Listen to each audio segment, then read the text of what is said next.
Okay, let's get this party started.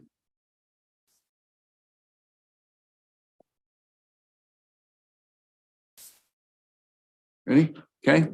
Welcome everybody here tonight. Public meeting will be live streamed on YouTube. The recording available at morgancityut.org.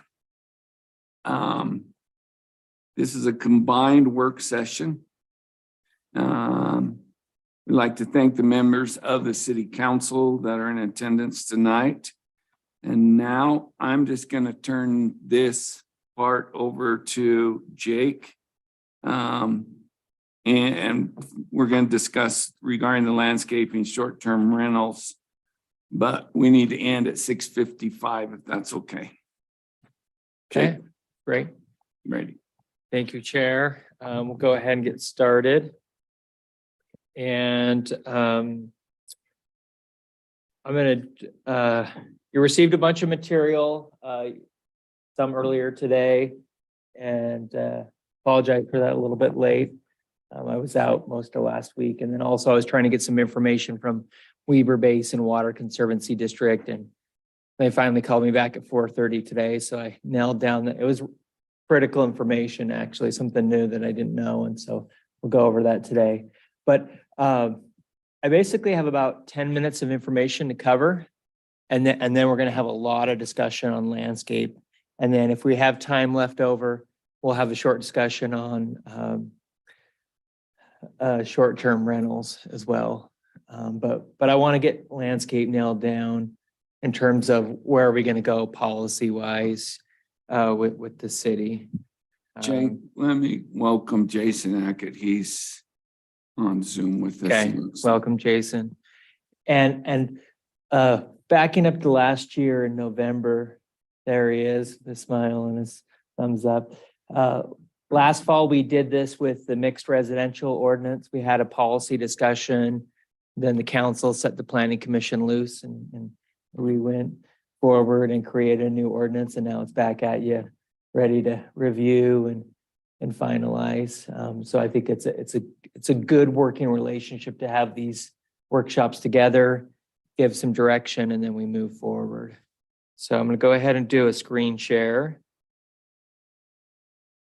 Okay. So this document that you were actually, I think you received yesterday, we're not going to go through it in detail. I just wanted to show you there's a lot of big topics, of course, that the state is looking at, but water and housing are certainly top of mind for the state. And there's been a lot of new housing bills and housing requirements for cities to do their part with housing. And then, of course, builders and developers need to do their part with housing as well. And we're seeing the same thing with water. And so now we have 2 years in a row with water legislation. And I just want to show some of this legislation so you get a feel for where the state is going, because of course state and cities have a relationship together and we have to follow the laws of the land, state. So these are just some of the bills. This is 2022.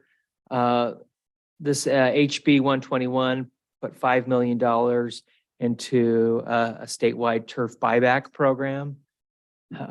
So the idea of buying turf and converting that into water-wise landscape. This has been a program. They did this in the Southern Nevada Water Conservancy District in Las Vegas. That's how Las Vegas has continued to grow, because they have, very little water compared to us. Next one here, this HB 282. Basically, prohibits certain public or private entities from prohibiting water-wise landscaping, meaning a city or a public entity cannot tell a homeowner or a property owner that they can't do water-wise landscaping. Because they're, going back just a few years and decades, we were at a point where cities and HOAs said you had to have so much turf. That's how it used to be, is you have to have so much turf. And then the state came in last year and said, no, you can't do that anymore. We need to start looking a little bit more like a desert. And that particularly affects HOAs. In Morgan City, we don't have a lot of HOAs, but I think there's a few of them, right? This SB 110, that's a big one. That's going to be affecting all of us. By 2025, we're going to have to add a water element to the general plan, water use and preservation. So how's the water going to be used and how is it going to be preserved? So as soon as we finish the general plan update, which is in progress now, we'll have to go back and add that component, but it's not included in the current general. It'll be additional chapter, but that's by the end of 2025. So we're still 2.5 years out on that. So, but it does tell you that water is just as important as housing, transportation, and land use, because those are the three other required elements: housing, transportation, land use, and now water is the fourth required element. Everything else, economy, environment, parks, rec, all those are optional in terms of, so that was 2022. Now looking at this year, and this, of course, you have, so you can look at all the details, but I just highlighted some of the ones I thought that were pertinent. This one also means that homeowner associations, they can't, okay, so it says HB 450 authorizes certain landscaping requirements for homeowner associations, requires use of water-wise plant material, and prohibits an HOA from requiring a homeowner to have more than 50% plant coverage. So meaning they can have up to 50%. That HOA can't require more than 50% plant coverage. I mean, you can't cover everything, which grass is the only way to do that. And then, so this one, SB 76 was pretty big. A lot more money towards grants and water planning. SB 118 was big because that's $3 million ongoing into the landscape conversion. And that's money that, part of that money will go to Weber Basin for that. And then I also want to mention this one right here, HB 406, which the DNR didn't mention, but that prohibits bonding assurance for public landscape improvements in right-of-ways. So cities cannot require a bond for landscaping that goes in the right-of-way. And I think, I'm going to talk to Gary, but I think this is where we're out of line. Most cities are that Denise, you're nodding your head. We do require a bond for landscape, and this went in, yeah. And so, and this went into effect May of this year, so we're outdated there. Okay, I just wanted to show you some of these so you got an idea. There's a lot of conversation about agriculture that doesn't affect the city, but you know, a big part of our water use is agriculture, and this does show the state putting effort towards that. $200 million for agricultural optimization in terms of water efficiency with agriculture. Jake, would that be like sprinkling systems instead of ditches?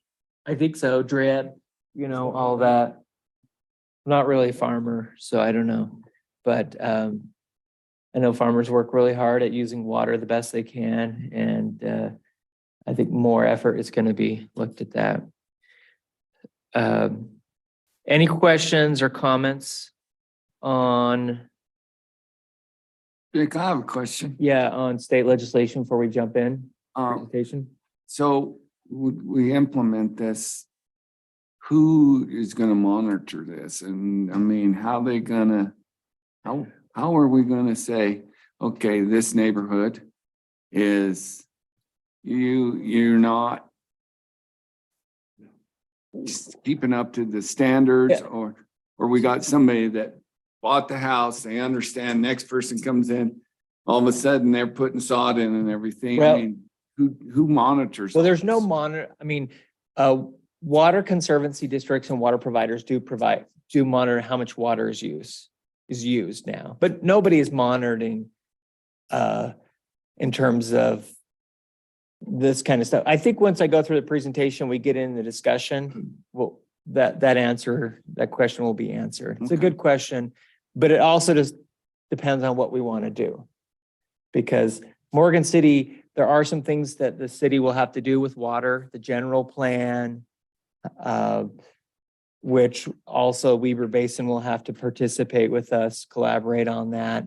But as of right now, we do not have to go in and force people to do water-wise landscaping, except for what is in the current ordinance. And that's just like zoning is now. Somebody's out of compliance, they don't mow their lawn, they start building a house without a building permit, they start selling, doing automotive in their garage like a mechanic, those are all things that are non-zoning compliant. And typically how zoning compliance works is that people complain, the city finds out, and then the city sends letters, starts out really nice, and then sometimes you have to escalate things. Any comments on zoning enforcement? Because part of that ties into zoning enforcement, which is a very soft police effort compared to, robbing a bank or hurting somebody or a criminal. My question isn't on the zoning enforcement. My question is on that first House bill where the state set aside, $5 million for residents.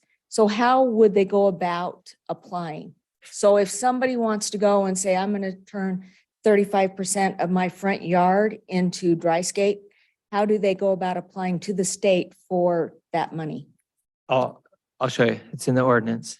It's a great question. Okay, Jake, I think we'll hit both of these. back to state mandates just a little bit. States come out with some rules here the last couple of years, Yeah. 2023, and my guess is they'll continue to do that as time goes on. Cities are required to adopt, it'd be my guess, the minimum requirements. Can they be more strict than the minimum? Can they Yes. go farther if they elected? Yes, cities can be more strict. They couldn't be less, though. That is correct. And then also you're right that we're seeing this gradual shift of Mhm. water use and preservation. Part of that is to save the Great Salt Lake, part of Okay. that is to have water for the future. And just to be better stewards of it. Yeah, that might address a little bit how we look at it. How aggressive are we going to be? Great question. Good point. So like, the last time we met, we had that gentleman. Yes. I don't know if he was going to discuss that or not, but this program's administered through Weber Basin Water. correct? That is correct. Dave, it's pretty detailed how your city becomes eligible for that For the grant that money. lawn exchange program. So That's correct. It's detailed, but not complicated. it's not complicated, but there's quite a lot to it. So, Yeah, it's a big difference. Yeah. And it's only on new construction or things that trigger a building permit. And that's important to understand because we're not going to go out and tell everybody they have to rip out all their grass right away if we did go down that route. Jake, So- I did actually have a question about that because I am not familiar with what triggers a building permit. So what is like the least invasive thing that someone could do that would trigger this? That would trigger, Them having to be compliant with this ordinance? let's go through it and we'll get to that too, okay? So go get you're looking down the road. I love it. So let's jump right into this landscape ordinance discussion. So this does relate to the state's plan for water conservation, and it just ties right into the cities. There's 4 major efforts: expanded turf buyback program. We're going to talk a lot about that. Integrated land use and water planning. That's the water and the general plan. We'll be getting to that in the next couple of years. Agricultural optimization. That's for the farmers and the state, and the secondary water meters that also will, affect the city. That all secondary needs to be metered by 2030. And then also, you can't know that you're saving water without metering, but it's also very hard, very expensive, a lot of changes. And I realized a lot of people weren't happy with that. And I don't want to spend any time on that because I know it's a little bit controversial, but it does kind of show you where we're going with water. Okay, so these are the reasons why we should think about updating the city's landscape ordinance. The top one there is to participate in state incentives programs. At this point, they're optional. You know, those are opportunities, not mandatory things. So there's that opportunity, and we will talk about that, that we could participate in that. Second bullet point here, improve the quality and beauty of landscapes in Morgan City. Current ordinance has minimal requirements for commercial, residential, and manufacturing zones. As I looked at the city's landscape ordinance, it's quite a bit less than other cities, and that could be good and bad. But for example, when McDonald's came in to get approved, I looked at their landscape plans and I said, this is really bare minimum. I've seen a lot better from McDonald's. You know, we've all seen a lot of McDonald's, right? So you know what a McDonald's should look like. And then I asked their landscape architect, and could you beef up the landscape? He did the bare minimum that was required by Morgan City. And I said, you can do that, and that's no problem. We're not going to push back. But it would be really nice if you could get the developer to beef that up and make it really nice, because it is going to be on State Street and part of the entry into town. And he said, okay, and they went and did it. So at their own will and courtesy, they did increase the quality of the landscape for McDonald's. But I did see the bare minimum compared to what is in the plans that were approved, as an example. Good work. So, sorry to interrupt. I did double-sided, but when I printed, I didn't do print double-sided. So you guys are missing every other slide. Oh, Okay, so I apologize. between the lines, just kidding. Yeah, just read between the lines. Sorry about.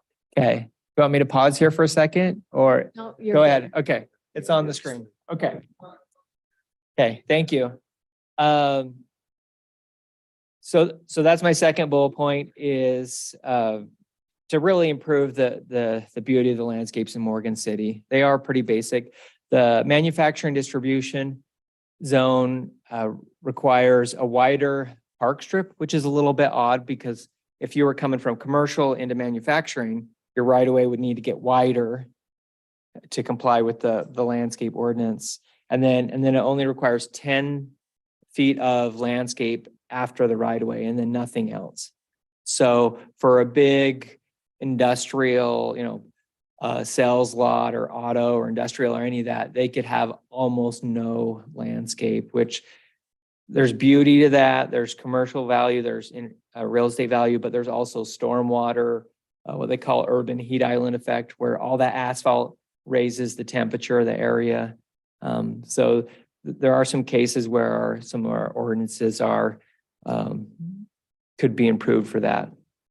Water conservation, of course, we're going to have future droughts. I mean, we're sitting on top of one of the best water years that known to history of man in Utah, and yet we know that droughts will come in the future.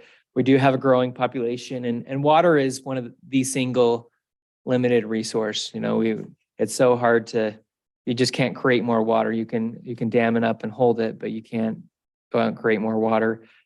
Change in government state policies. Things are coming down that road, and do we want to start to move with it, or do we want to hold back as long as we can? Save money. It is easier and more cost effective to conserve than to build new infrastructure.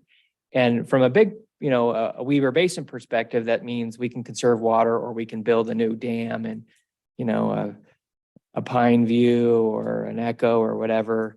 But those cost billions of dollars, and there's not that many good spots for it. From a Morgan City perspective, I think it's tanks, it's pipes, it's the regional perspective. I know you get your water from springs, and so there still is infrastructure savings by having water conservation.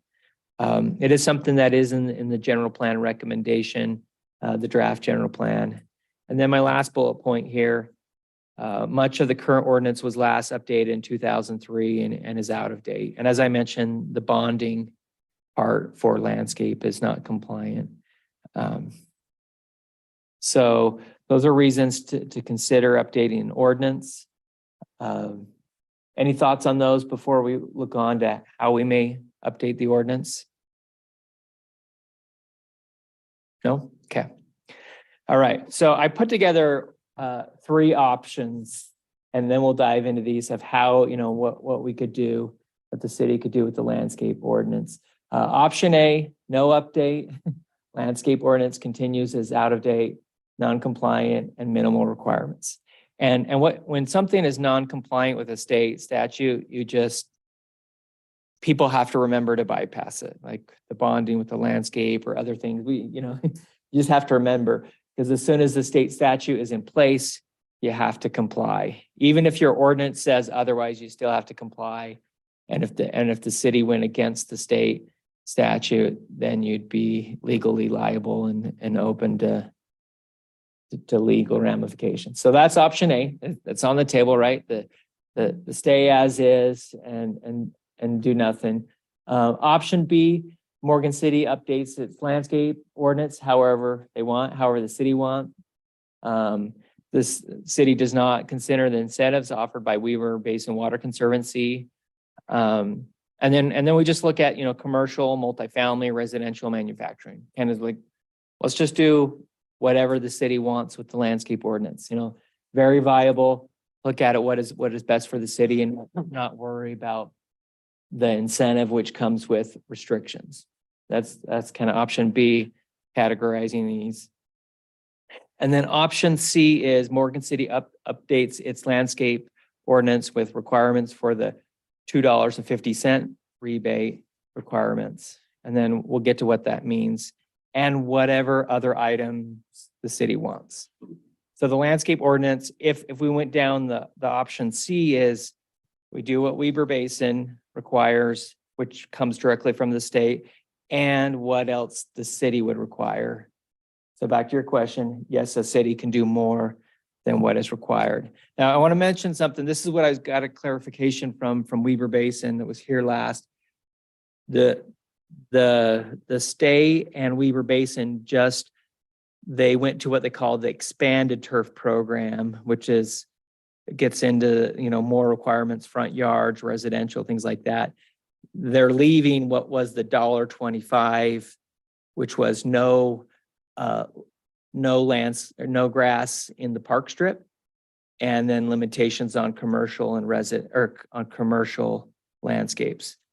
That program is not eligible for anybody who's not into it. They're sunsetting that, and they're not letting anybody into it. And that's what I was emailing and on the phone with Weber Basin, because I want to know if that was an option for us.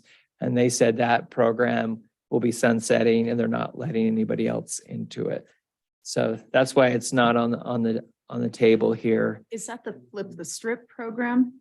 Or is that something Yes, different? that's Flip the Strip, and it's only Flip the Strip. Now it's expanded, meaning front yards, side yards, that kind of thing. And with that comes more money and more requirements.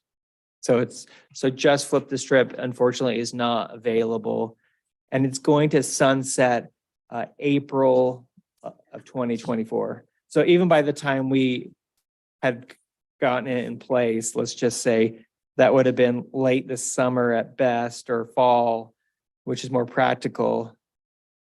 That's not the time for any residents to actually do it anyway. So I don't think we need to cry over spilled milk, but I did try, and I wanted to know if they would extend it for us. I tried, I asked them like 3 times, like, am I not coming through clear? And I was like, I just want 100% understand that's off the table, because it is a halfway point. So this handout that they brought last time when he discussed it with us, this is still in play. Yes. That talks about, It talks about the 35%. yes, Side yards. yes. It talks about how your requirements to replace your lawn. $2.50, correct? yes. And that's my next slide. And that's what they call the expanded turf program. Ray?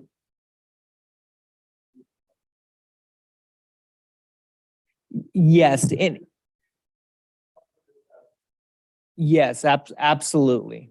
So definitely the park strip, and then expand it. Yeah.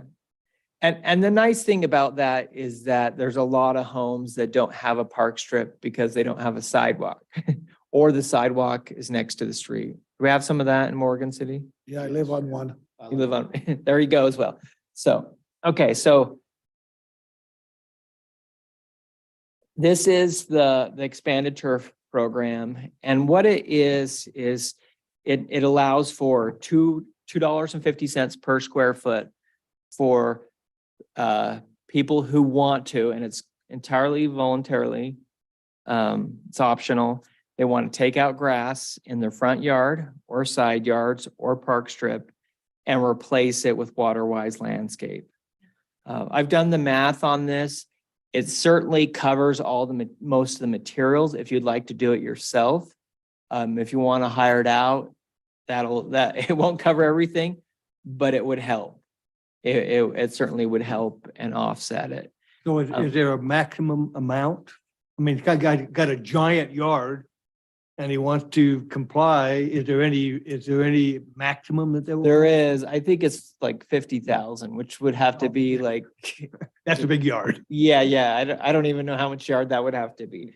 But there is a maximum amount. So it's $2.50. The process for that is you watch a video or you go to a class by Weber Basin. They kind of, go through what is water-wise landscaping. It's a 1-hour class. I've done it myself. I did it online. It was really easy.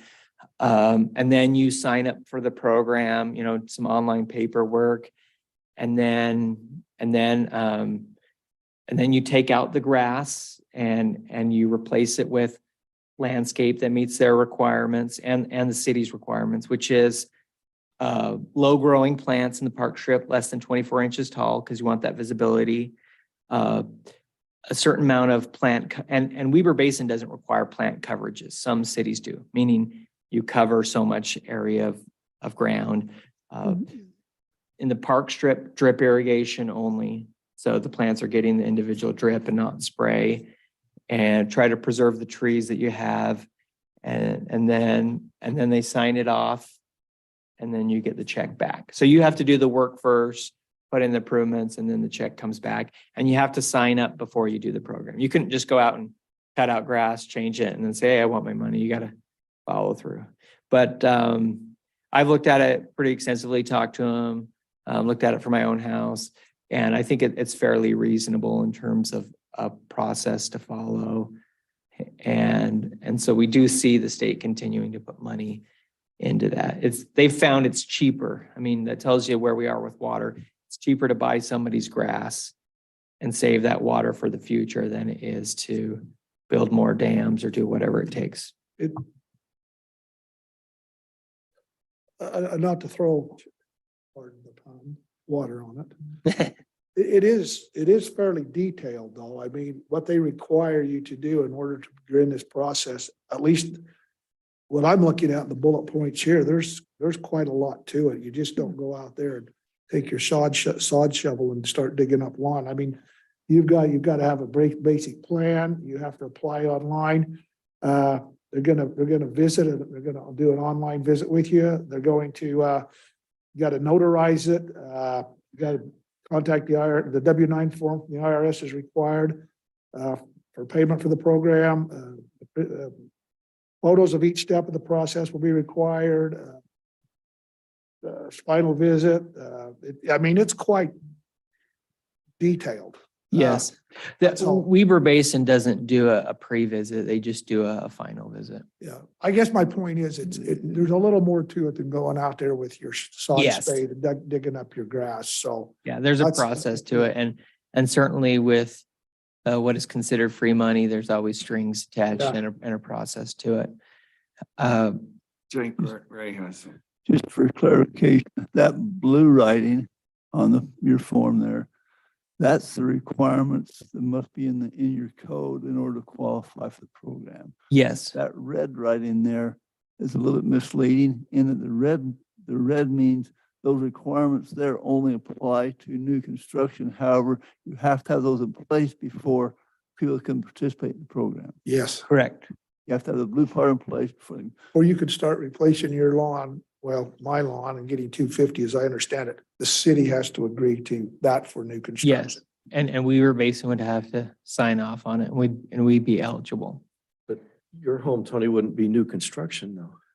Yeah, but in order for me to participate in this, See, that's a we little have, the misleading. there. city It's has to blue and the red. participate. Right. So we'd have to participate in their program for new homes in order for me to qualify for 250 for my home. And that's. It's all or nothing Yeah. for Weber Basin. And in other conservative, Morgan is unique in that Morgan's water sources are here local. Other places, Weber Basin provides the water, Jordan Valley provides the water, and so they have a little bit more control. And they're actually requiring this on any new development that comes into the water district. So if land in Salt Lake or Weber County or Davis County comes into the water conservancy district and they're providing water to it, they have to do this. And a couple of things just to go over this. So areas within the public right of way between the curb and gutter and the sidewalk shall not be landscaped with lawn. So if it's in the park strip, can't be lawn for new construction, or wherever that right of way is, if it's sidewalk or grass, and there's probably some of that in the city. Lawn areas will not be allowed in areas that are less than 8 feet wide at its narrowest point. And part of that is efficiency. Sprinklers, mowing, grass seems to have its best efficiency in wider areas. They often overspray in the short areas. Jake, I'm playing devil's advocate here for a minute. Sure. That's my best attribute. Okay. Have you seen any cities that's done this? Because call me crazy, but everybody starts out with great intentions. And then all of a sudden you have these park strips that look like Say it. crap. And they put down their barrier and then some rocks and then the shrubs die. And then pretty soon we got neighborhoods that just look like Say it. crap. And so I'm thinking about the city and the enforcement of that. And what, it sounds great, but have you seen it in play yet? That's 5 or 10 years down the road that, and a lot of it is your neighborhoods. A neighborhood will stay nice and then one neighborhood kind of falls off a little bit. But I just see kind of a nightmare for the city to go around and going, hey, Wes, this isn't what we had in mind when you did your park strip here. Yeah. Great question. Great point. On the screen, these are all the cities that have adopted this program and are doing it, and more are doing it. I did check on that. They said a number are in progress of doing it. Well, this list will probably double within 2 years or more or less. In terms of what it looks like over time, I mean, I've seen good and bad examples of that. I've seen plenty of examples where it looked really nice on day one and then 2 years later, there was a lot of weeds and it wasn't kept up. And I've seen other really good examples of where it was just fine. And I actually talked to a few landscape contractors that have maintenance companies because I asked them that question because I knew it was coming actually, because I've had that same thought myself. And they said what they've seen is a lot of times people will put in water-wise landscape and then they'll stop the maintenance because the grass grows and we're all programmed to get out and mow every week, right? Your program, you can even I had my son mowing at 10 years old. I don't think he did a great job, but he was out mowing then.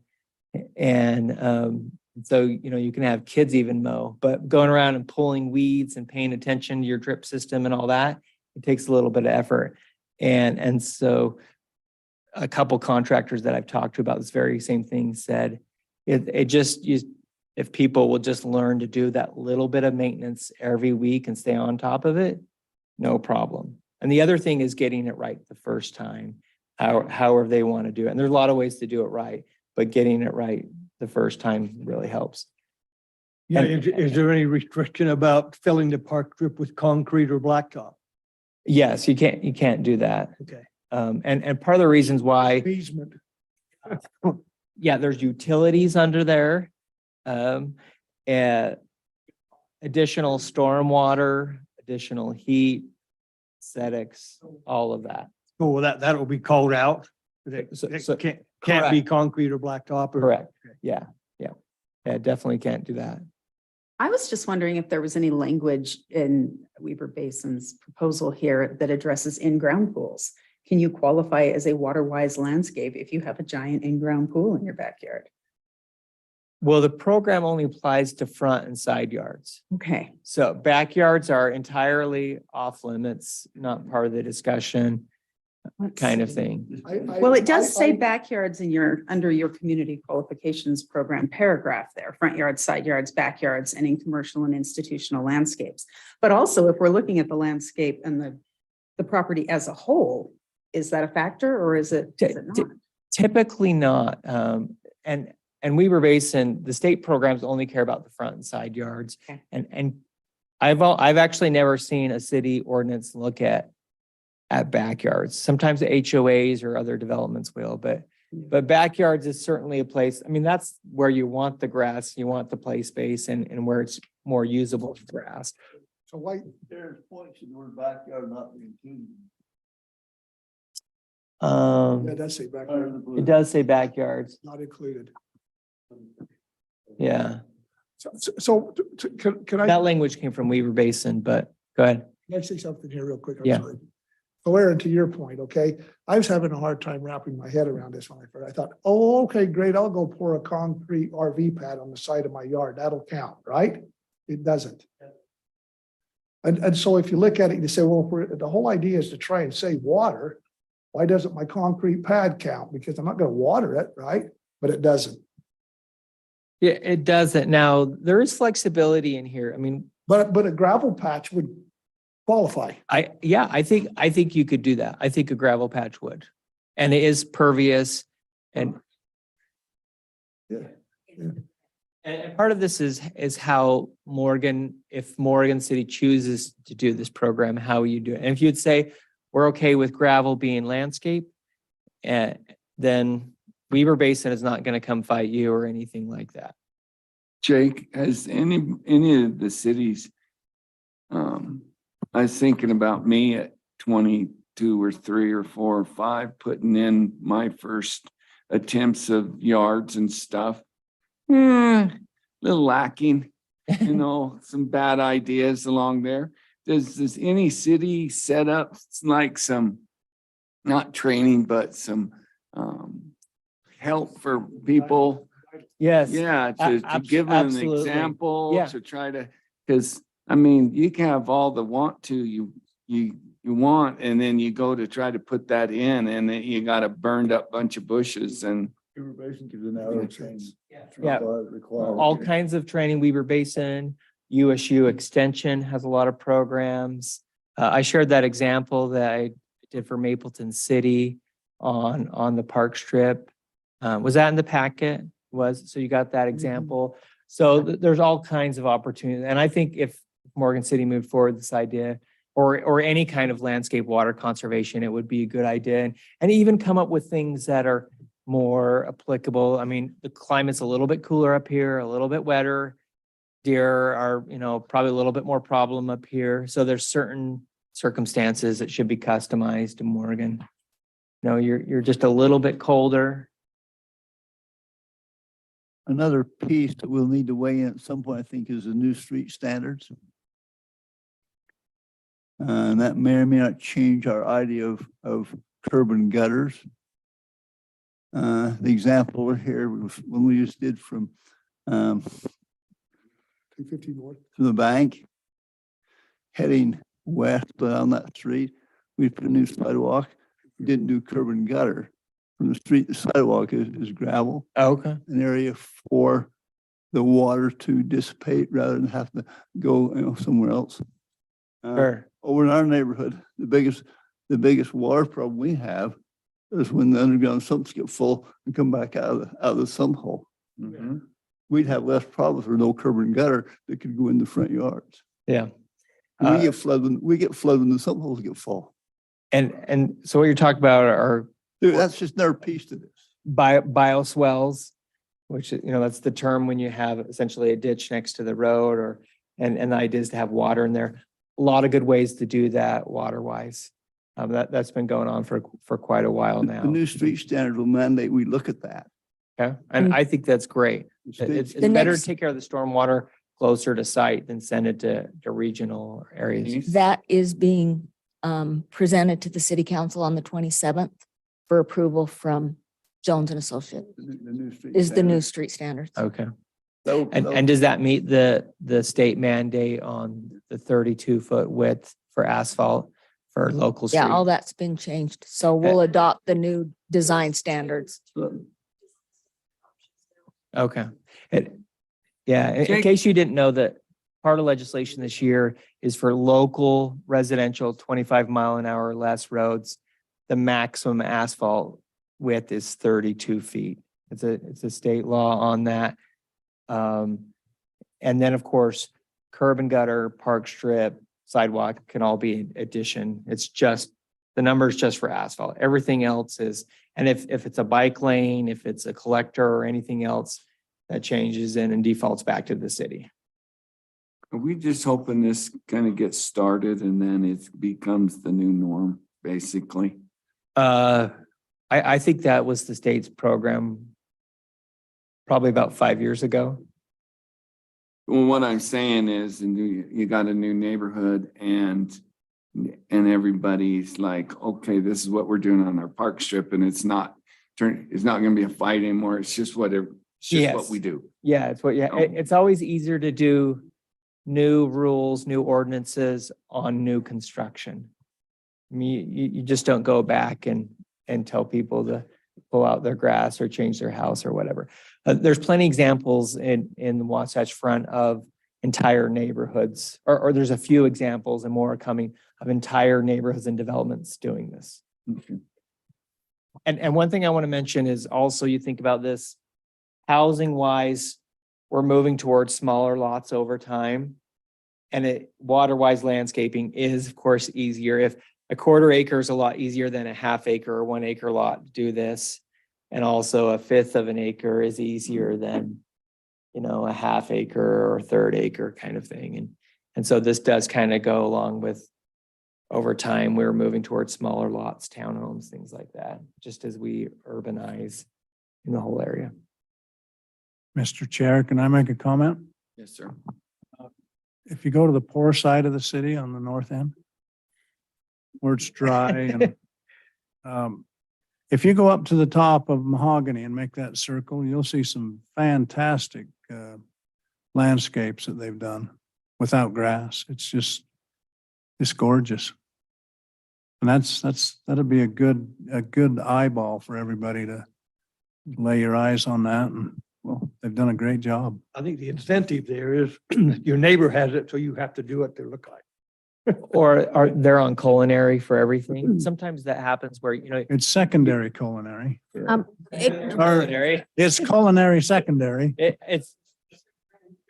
are they paying higher rates, I guess? Yeah. Okay, And- that's my and- point is, And Morgan City, where North Morgan doesn't have secondary water from Morgan Secondary Water Association, so the city does it through culinary. And we have those all monitored, and that also makes an incentive for them, is they pay for what they use and not just a fee. But it looks really good. It looks really good. Several houses have done it. I'd recommend a little trip up there.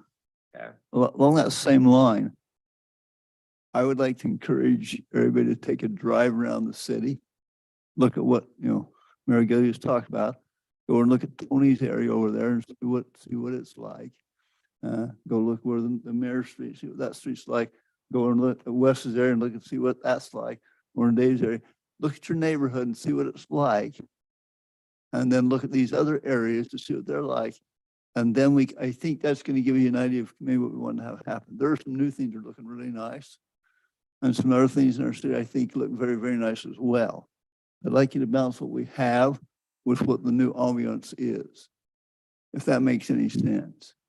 And as you have this discussion on the street width thing, I would like to encourage the city council to look at and consider the curb, gutter, rolled curb strips and put in gravel area, not necessarily the traditional curb and gutter and sidewalk and park strip.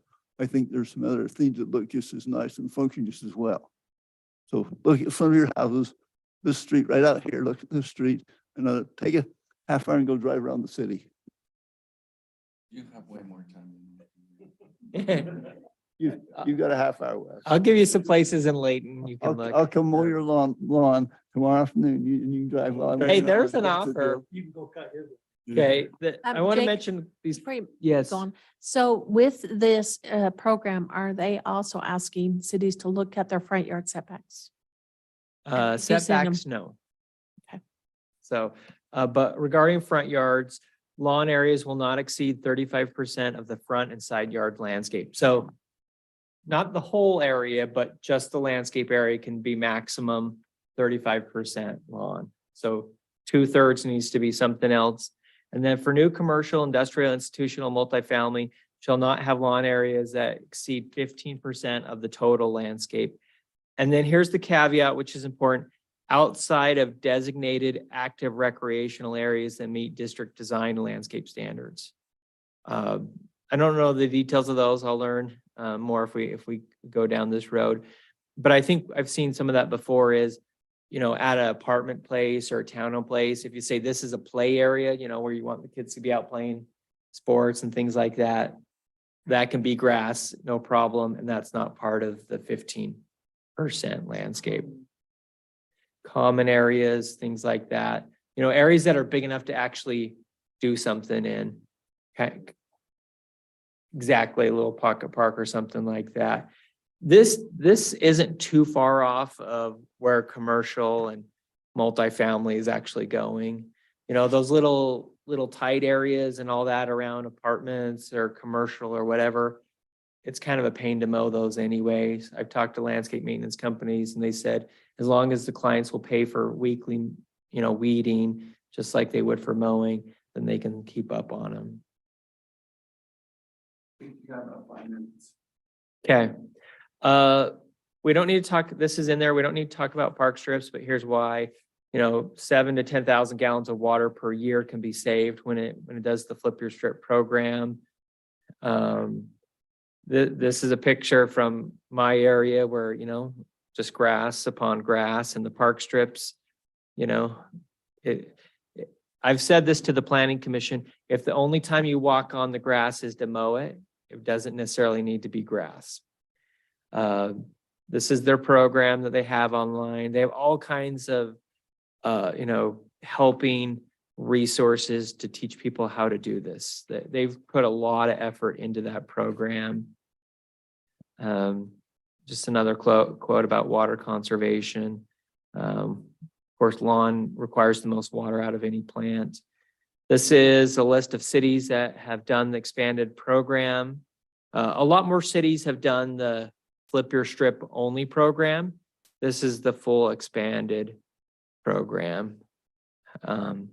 So certainly a lot of cities have moved in this direction. So, and then here's some examples. You know, there's an example right there of they got Waterwise in the park strip. They take the same ideas over into the front yard. They do have some grass and then planter by the house. And so, you know, that's a way of how you do that. There's some examples there. You know, some plants in there. Another example there. And it does cost more to go in. Maintenance wise, I think you just have to look at it every week, pulling some weeds, spraying some Roundup, however you want to do it. You just have to do something on it.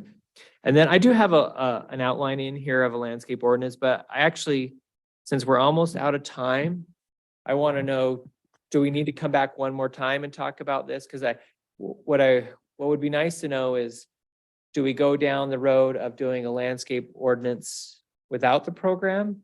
Or do we do it with the program and then we could pull that language out if we need to at some point?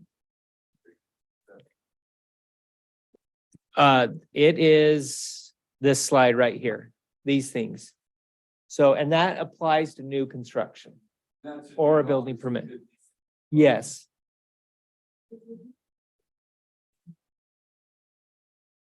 Yes, they did. We can get it emailed out again, but they did get that last time.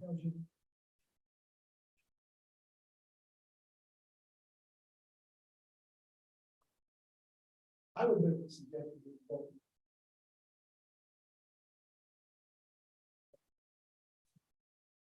Yeah.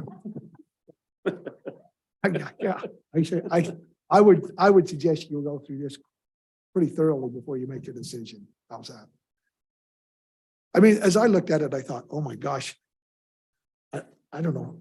I'd have to go hire a landscaper to take care of cross all the Ts and dot all the Is to do this.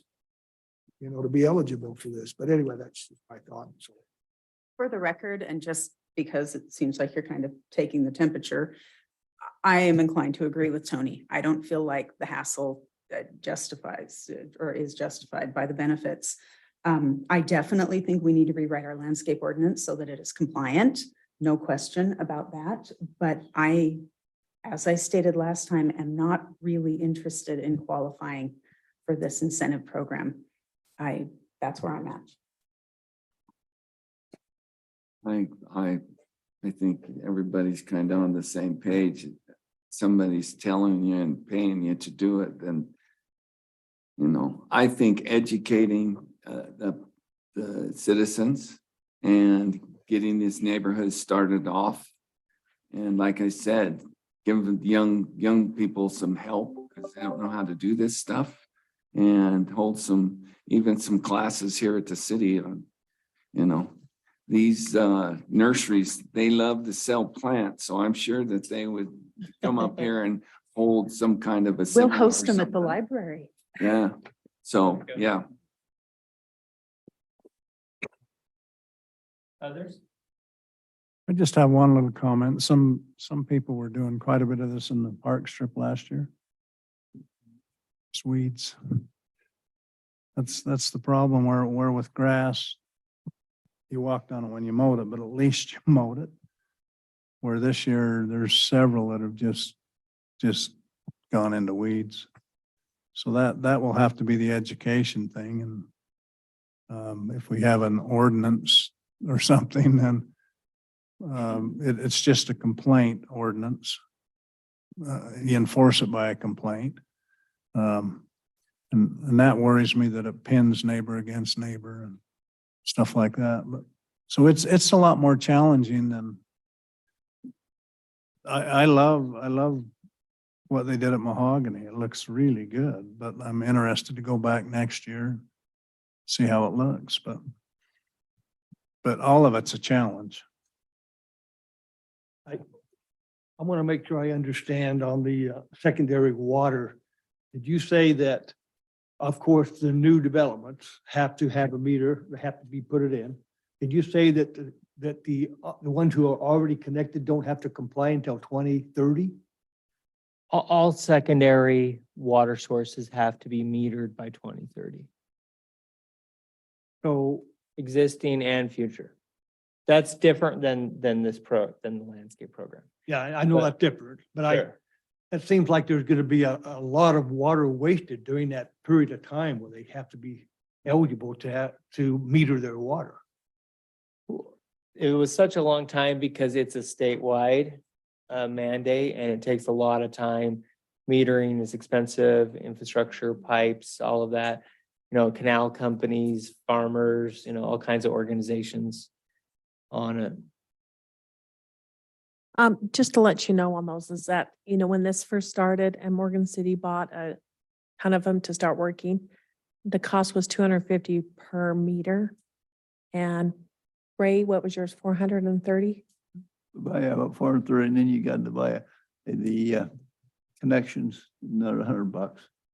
You're $550. Yeah. And that's not counting somebody to install it for you, if you install it yourself. Yeah, I just paid $500 and $600 Yeah. for the meter and have it That's what we installed. put in for you. Yeah. And find them. That's the whole problem that they're facing too, is if they can find them. They're available now. Are they? The meters are available now, and depends on where you go. There's some locations, some stores that say they're out of the fittings. And another store, they have lots and lots of fittings. So it depends on where you go. But it's gonna be expensive to secondary water system. I don't know how Morgan Secondary is gonna foot that bill to make people put those in existing connections. There's a fair amount of state money assistance to go with that. That's also why it was the long view of 2030 instead of short period. Question, Jake. Mayor, can I may have my numbers wrong on this, so I apologize if I do. But I think a year ago and maybe this year, those water districts that provided pressurized systems or secondary water, if they applied early and jumped on it, as I understand, it was like 70% of those costs were covered. But incrementally, as you wait and apply, you get out to 2029, 2030, there is zero money available. So it behooves a secondary system to apply early and jump on it, because incrementally that bond or that grant money goes away. What's that? I can't speak for where our secondary system is on that. I don't know. All they're doing is requiring new connections to have a meter. They're not doing anything with the existing connection. And we can talk about this for a long time. We got to end this part of the discussion. I don't think we've given Jake any direction on where we want to go, but maybe we just need more time. Yeah, Okay, I think that's kind of general like- consensus. another session perhaps. Maybe another session Okay. to see if we want to get tied in with the state on the money or just come up with But there's our own complaints. a middle ground too. As I read that other document you put together for that other city, Jay, a lot of those are recommendations, not requirements. So you could recommend these kinds of things for the folks that want to be water wise in your ordinance without necessarily requiring them. If that makes any sense or not. That's true. Because I read that when you put together, a lot of it was recommendations. It wasn't a required must. It- So I'd be in favor of of suggesting at least all these requirements and maybe looking at what our bottom line requirements are. Maybe a mix of, them. That's my thought. I would agree with that. Okay. And where commercial and industrial have already moved to that camp, we keep them in the same I think requirements. We need to look at those. And I'll research those. Oh. Jay, you got something? You got just a minute. Okay. Okay. All right, let's adjourn this part of our meeting, gentlemen and ladies. And we'll take a couple minutes and then we'll get back on it at maybe 7:05. That's okay.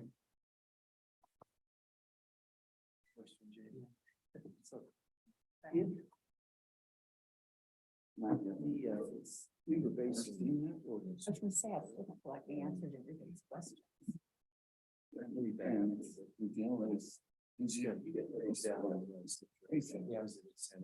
It's weird how neighborhoods a neighborhood will look nice and then you go walk over. And when we lived there, everybody's yard was nice and then people start moving out.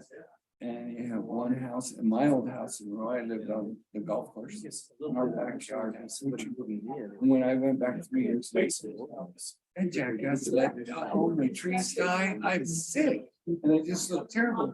And then people start moving out. My whole deal is. No, it certainly could look more like Morgan.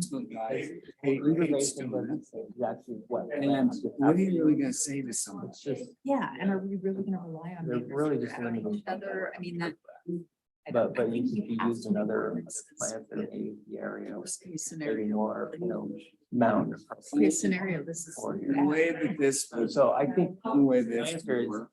yes, it The could city be takes probably the strips and you put in. Yeah, stuff. 100%. Otherwise, I don't see how you can do it.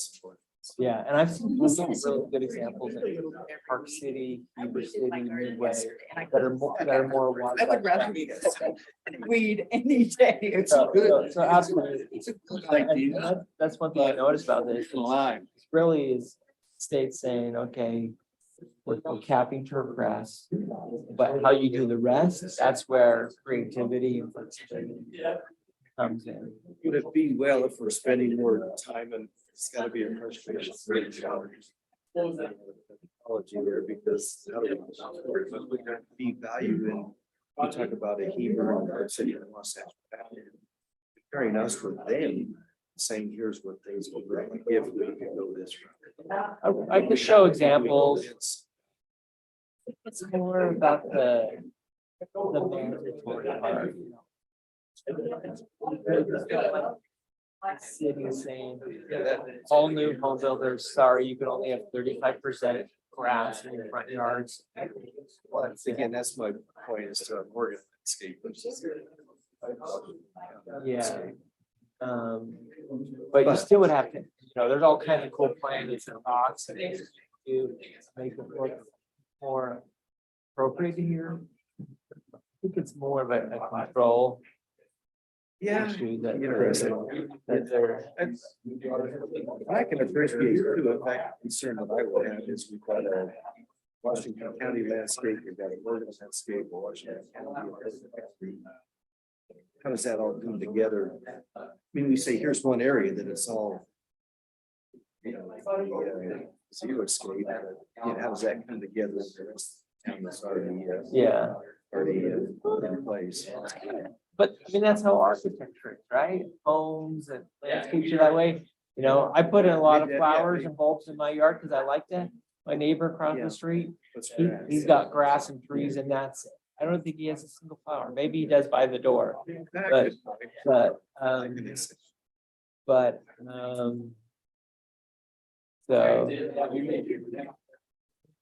So, as I understand it, then we can, and I guess one option would be going with just this state minimum mandate and the second option would be replace state. Well, actually, those are the same. The state and the Weaver Basin are the same. So really our two options are, that came from this. So our options are Can we take our seats, everyone? Let's get this thing going. maybe we upgrade and change a little bit, or we do the state. The Weaver Basin / state expanded program. Somehow this group has got to come together and decide on this. Yeah. Well, and it's similar. It needs to be some direction. Yeah, and that's why I wanted, I mean, this is, for a town like Morgan, this could be, people could be upset about it. However, it only applied to new construction. So you could stay in your house, you can keep your landscape 100% the same. You could change and get paid for it if you wanted, or you keep it the same. But if you wanted to go build a new house, that's where it kicks in. And that would look a little bit different. But, that's how building codes change, homes that are from the 50s, 60s and 70s and even 80s and 90s Here's 2 dozen apply different. cities that have seemed to think that it's gone. I think they're really worried about their own water supply. Morgan's a little bit unique and isolated that. But also, I know we have a lot of water, but also we're at more risk because we can't just go tap in to other water resources and networks, right? We can't just be like, be like, Weaver, we need more water. Spring is what it is. Yeah, so Hey, can we get started, everyone? that'd be a big concern. I like hanging out with you, but just not all night. Appreciate your patience. Oh, you're welcome. Thank you for coming, Dave. Yeah, exactly. You took it home. You loved it. Why didn't I? Ray took the gavel home. Yeah, I left. Welcome, everybody, to the meeting tonight. We are going to review the minutes from April 18th and May 16th. If anyone has reviewed the minutes, if there's no changes, can I get a motion to approve the minutes? I have reviewed the minutes and I motion to approve both sets of minutes. Can I get a second? Okay, so we have a second for the minutes of April 18th and May 16th. And everybody in favor say aye. Aye. You raise his hand. You're good. Oh, okay. Raise your hand. And Jay's on screen raising his hand, so we have unanimous. Teresa, we have a motion passed unanimously to approve the minutes of April 18th and May 16th of the Planning Commission meetings. Okay, item number 1. Wes, What? I have one correction on the agenda. The date is incorrect. Should be June 20th rather than May 16th on tonight's agenda Oh, okay. All right. before we Teresa move forward. noted that. Okay, Lead through. okay, item number 1. We are going to talk the historical guidelines of the signage for the Milkborn Creamery. Item number 1 is to approve the sign of the Milk Barn Creamery to be located at 185 Commercial Street. Staff notes from Jake indicates that the sign meets the requirements of the sign ordinance and also historical overlay. Staff recommends approval of the sign application. Is there any discussion on the item? If not, I would entertain a motion. I just like to say, thank you for making the venture. Thank you for stepping out and putting out there in the city. We appreciate the efforts of the Rose family.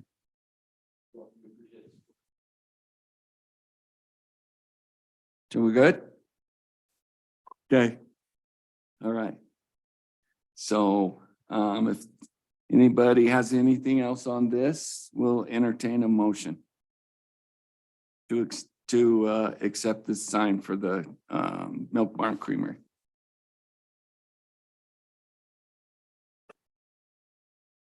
I move to accept the sign as outlined for the Barn Creamery.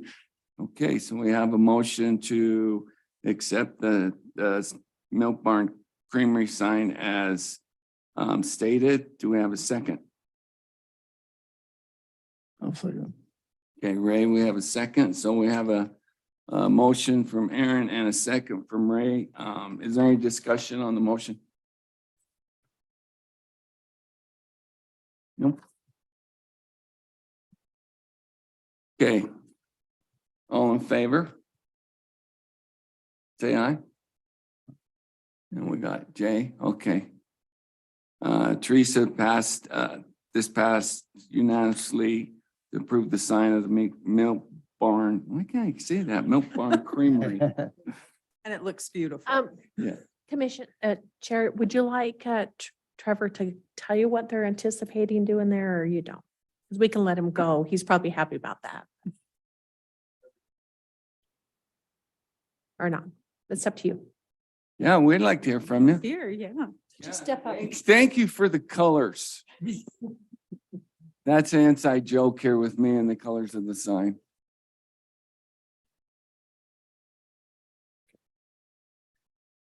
I mean, we've been doing this. The Milk Barn Creamery has existed for a few years. We've worked out in the county. We're out of Porterville.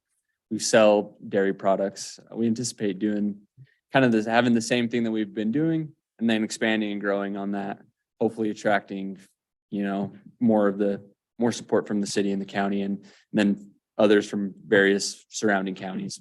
We're planning to do ice cream as part of this new venture, which is something that we haven't done before.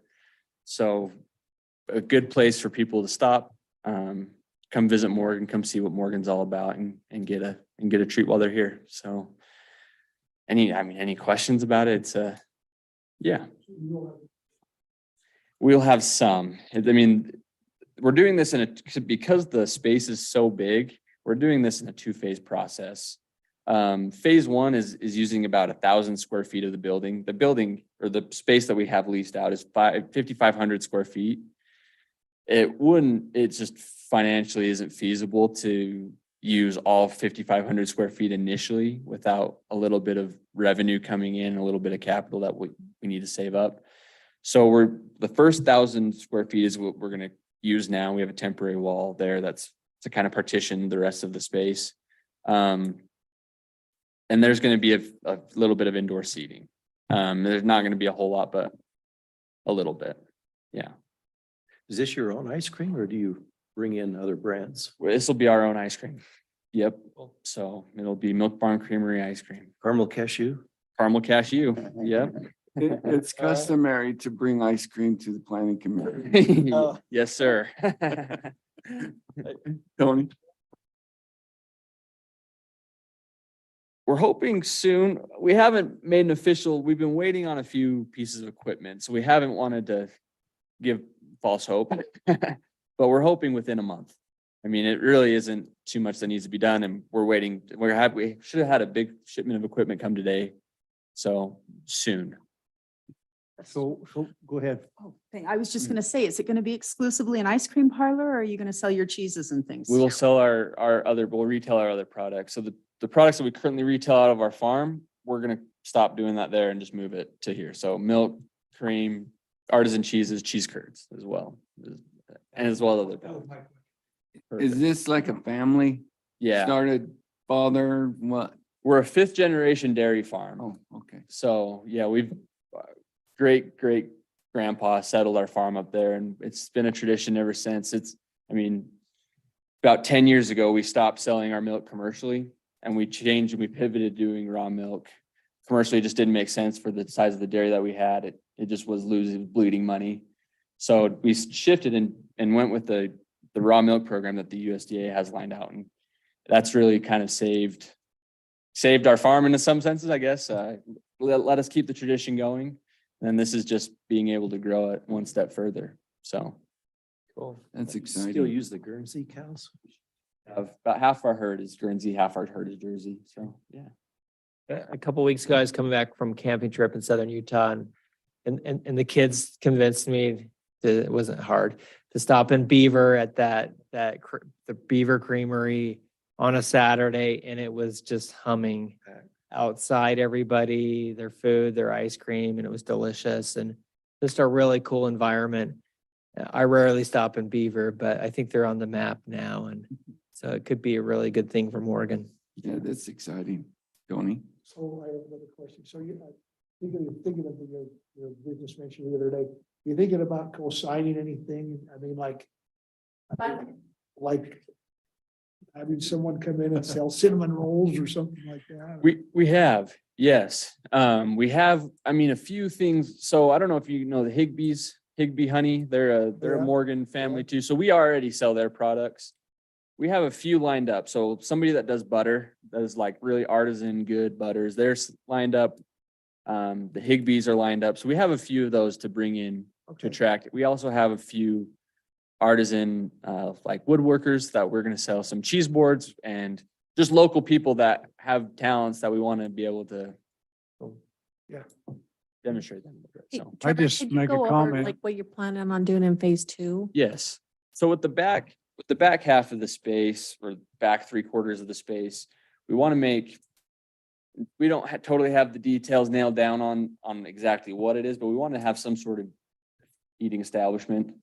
Going through the city, getting the permits and stuff to create a kitchen, commercial kitchen and a seating dining area for the back half of the space, as well as expanding our retail.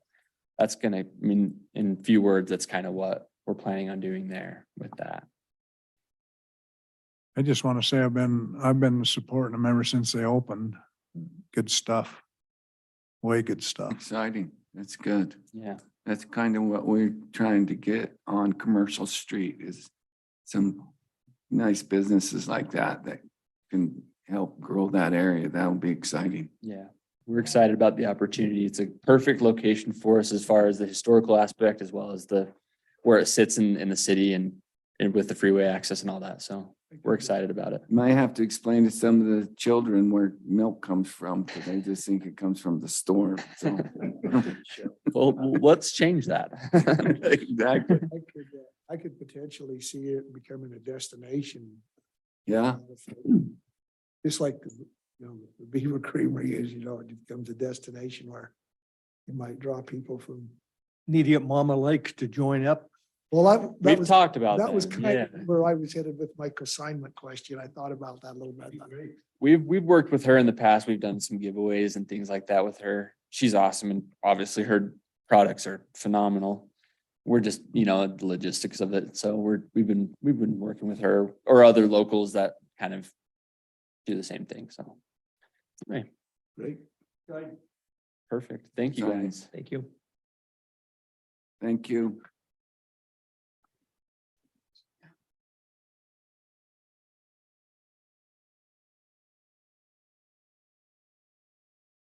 Go ahead, Ray. Well, while we're on that topic of sign ordinance, I'd like to float this boat a minute. Several years ago, we redid that ordinance. And some of us thought we were gonna take that piece to where the staff who have comments in could just make the decision on the sign ordinance. For example, tonight, you're basically what, Jake suggested. I guess my question for planning commission would be, and or Jake, if there's reason why the Mother May I process needs to come here versus just staff deciding the sign ordinance.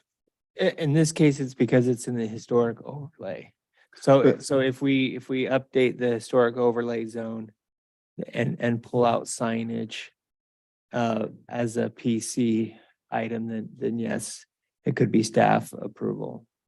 I guess that's my question, based on the temperature of the planning commission, if they'd be interested in having Jake look at that section of the historical overlay and pulling that out and just let staff decide that. Frankly, I like them coming, but I don't like the Mother May I process. So was you here, what was that place that went down there that I raised all kinds of stink over? What was the name of that The thing? boxcar, No, smoking boxcar. Oh, the yeah. archery Oh, shop. okay. Well, Red Rock, there's R&R. Yeah, so was you here during that? No, So we just basically got told, we got the shirts, we got the hats, and these are our colors. And when it all come down to it, we were just told, well, we really don't have a leg to stand on, because we don't have anything in writing about the color schemes for signage. And so, and now we got another interesting color scheme, but I won't talk about that. But like, can we do something? I mean, this has been a couple years now, and I don't know if we've ever nailed down the color palette and materials for Commercial Street. Is that what you're talking about? It's in the code, okay, I guess I'd rather just staff decide that rather than the planning commission playing Mother May I with. I think you're talking about two separate things. Ray's talking about the ordinance as is, Mhm. because when we have sign applications outside of the historic overlay, staff does the review and approval, because it doesn't meet the ordinance. Yes, approve it. Does it not, then they need to fix it. You're talking about Yeah. having a specific color palette for the historic overlay, which is a separate question. Well, I'm just talking about some guidelines so it doesn't get neon green, and we're trying to keep it kind of historic looking a little bit. And I like what Ray said. I mean, these two ladies over here are pretty on top of their game, and so when somebody comes in for the license or whatever, and the process is starting, they can say, okay, here's what the sign should look like within reason. And it's there in terms of materials, sizes, type of sign and lighting. The ordinance doesn't provide a color palette. I do think a color palette's that's a hard thing to choose, because buildings are of all different colors. Historically, you ask the historian, you need to pick a decade or a few decades and narrow it down. And that's pretty tough to do. What you can't do is exclude things. Anyway, she usually lets me know. Flashing or electronic or whatever. You should probably ask. You have some comments? I will say one Is thing. it, the historic overlay ordinance did include a palette with it. Yeah. Teresa says it applies to buildings and not signs. I think the sign refers to that palette as well. Steve, when you look at it, it says color that is complementary to the facade of the building. And that's all it says. And that means that that the sign would need to be complementary with the color of the building. Yeah. But not that it has to be one of those colors on the palette. We have a color palette for the facade of the buildings, and then the signs should complement the facade of the building. Okay, and just historically, we had, no pun intended, we had interpreted that as being applicable to the sign ordinance.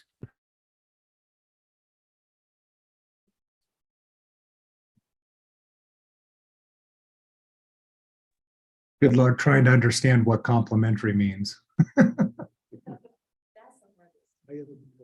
Steve, how do we eliminate or can we eliminate the bright neon and all that? I thought the idea for the commercial street was we was going to kind of steer everybody into what it might look like originally down there. And the last couple places have had some interesting ideas, in my opinion, about the signs, but I guess if there's not an ordinance on color palette, or if it can't be enforced, then we're just running around in circles on this thing. Well, I think that's the reason for the approval process, because isn't there language in there somewhere about the commission determining the historical character and if it's appropriate, something like that, that kind of gives us the option to deny it if we feel like it's inappropriate. Well, that's what I'm saying, that the archery place, they just come and just said, we got our colors, we got our hats, we got our t-shirts, and I forget the planner that what's here, forget his name, but he just says, honestly, you guys don't have a leg to stand on. If that's what they want, and it's not written in the ordinance of this is the colors that we will accept, nothing you can do. Am I right, Steve? Yeah, well, like I said, we'd interpreted that as far as the color scheme being applicable to the sign. And so that's why we'd historically done that. And again, that's kind of what protected us. And you know, like the commissioner said, that you do have that interpretation that overall, I mean, that's why the ordinance is written the way that it is. I know some people hate it that way, others like it that way, but it is, instead of dictating what's supposed to happen, it's supposed to give parameters within which gives them the flexibility, yet not to go, again, no pun intended, off the rails with their designs. And so that it does meet that historic objective. Okay, all right. The ordinance does have this part that says inappropriate sign types. You know, and if you feel like if there's missing things.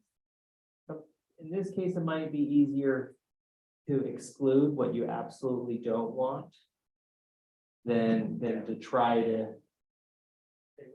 what we do want, because already there's, you know, you have some buildings that are more than 100 years old, and you have, you know, proposed brand new buildings. And once the proposed buildings that we've seen drawings for, they want them to be architecturally compatible with the historic view, but they're not building it the same way.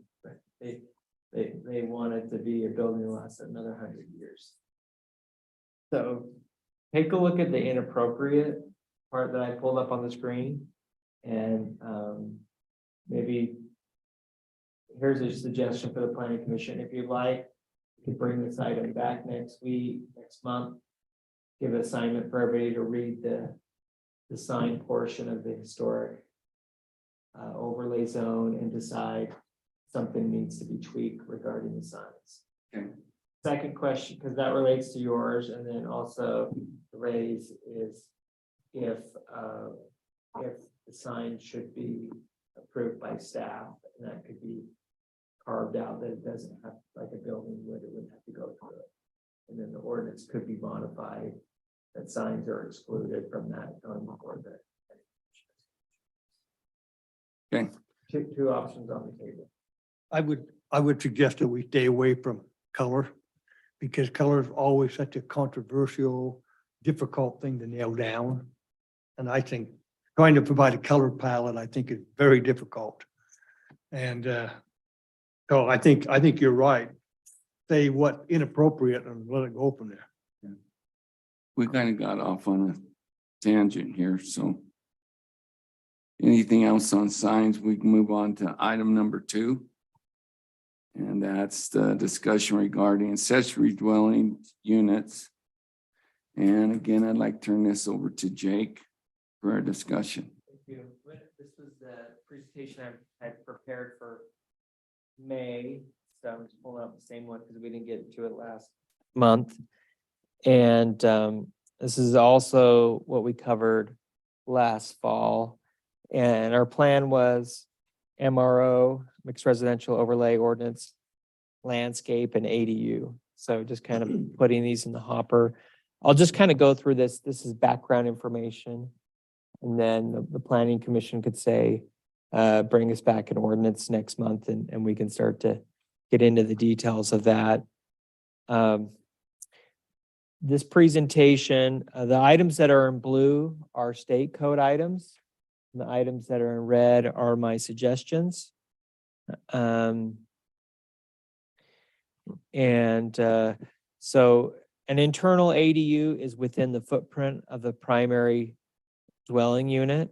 And the state code updated this year also includes the garage. So that means anybody in the city can have an ADU if they want to remodel their space, if it's within the footprint, including the garage. Yes, correct, attached garage.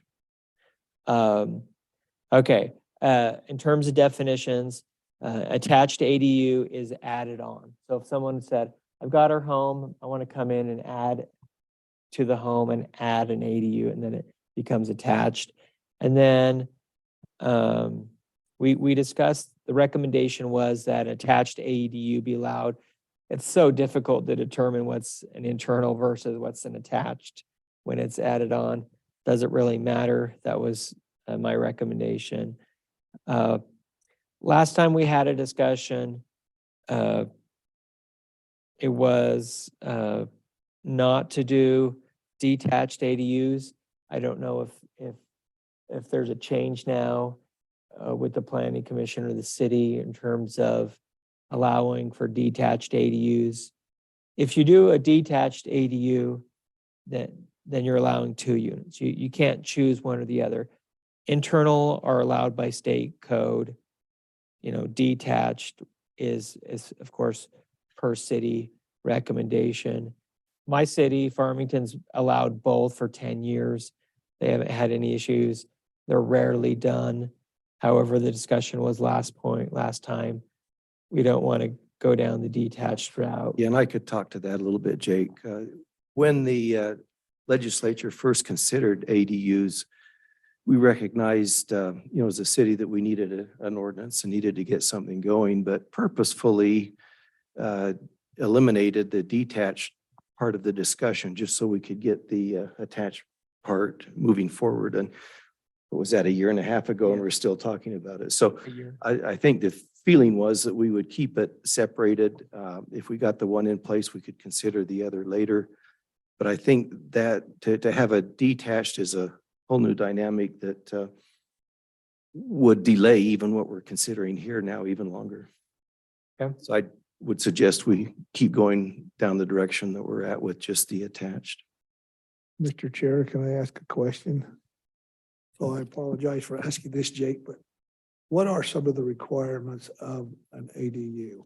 I mean, in terms of some specifics, do they have to have, like, for an example, their own kitchen, restroom? I mean, what is required? There's some of those basics, fire safety, and that could be per IBC, International Building Code. Of course, you gotta have an egress, a way to get out, you know. Get it out? Yeah, you can require one parking stall. You can require one parking stall. That's not a state statute or anything on the parking. Well, the state says you can only require up to one. So the city could say, we don't care about parking, we're not gonna address that. Or if the city wanted to require parking, then you can require one specific for the ADU. Oh, do they become a business? Do they, I mean, do they need to be classified as a business with a business license and that type of thing? It's, you don't have to, but you can. And it's a good recommendation because it allows you to track how it's being used. And if they're having an official ADU and renting it, they essentially are running a business because they're exchanging, you know, a service of being able to stay for money. And they're acting as a landlord at that point. So it is a recommendation that the city require a business license. It also, a business license can be revoked if somebody's not complying. Which could also allow for an inspection, right? Prior to that license. I think so. We'd have to double check that. So, and then may I ask one more question? So currently, do we allow room rentals in Morgan City? No, I don't think so. Steve? Do we have ordinances that, I mean, that's our discussion that's coming up. And we were going to spend some time tonight, but it was spent on landscape, but that short-term rentals, well, I mean, even if you're renting rooms on a long-term basis? yeah, ADUs wouldn't be short-term, but They could be, but it's kind of apples and oranges. Stephanie introduced that to us here a couple of council meetings ago. Steve, do you want to go ahead? Yeah, as far as the rental, you're talking about renting a room out of your home? Or several rooms, Steve? Sure, yeah. Basically, what that comes to, and that's a bit of a challenge. Obviously, it's an enforcement issue, but the primary basis for the city to prohibit that is based on your definition of a single family dwelling, and the purpose of that is for, and our ordinance, I believe, says no more than 5 unrelated people. And so that's where, and those have been upheld. I mean, a lot of people saying that the Fair Housing Act, you can't do that anymore, but that's not correct. You actually can do that because of the impact on the neighborhood. We need to nail that down at some point. Specifically the short-term rental. Okay. Well, the other thing too is if they're renting a room, then aren't they also conducting business? And so you can look at it under a home occupation, and so there's a few different ways you can look at it. None of them are perfectly clean, but we have come across several situations in several different cities where that has become quite problematic, almost as bad as some of the unregulated VRBOs. And parking would become an issue as well, wouldn't it, Steve? If you had a single family resident with 4 rooms rented and everybody parking their car there, I would think that would get to be an issue as well. Sure, but then the issue there is, well, what if you've got a house of 10 kids and all those that can drive have a car? And so that's where that Fair Housing Act comes into play. But as long as the house meets the ordinance, and of course, wintertime, you've got to have the off-street parking. So they still have to have sufficient parking during that time of the year. But anyway, yeah, that is one where it can create a nuisance, but it has to be defined as a nuisance, not just because they get to park in the public street. That one you have to be a little bit more strategic on.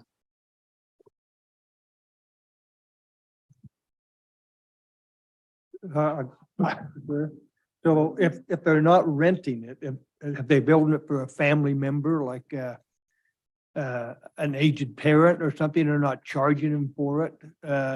So that's not a rental at all, but it's just an extra unit. Does that change anything? Oh, sure, that, Go ahead, Steve. yeah, I was gonna say, yeah, that you can absolutely do that. There's no doubt about that, because again, you're not against that definition of a family, right? Because it's, not 5 unrelated folks, so yeah, you'd be good that way.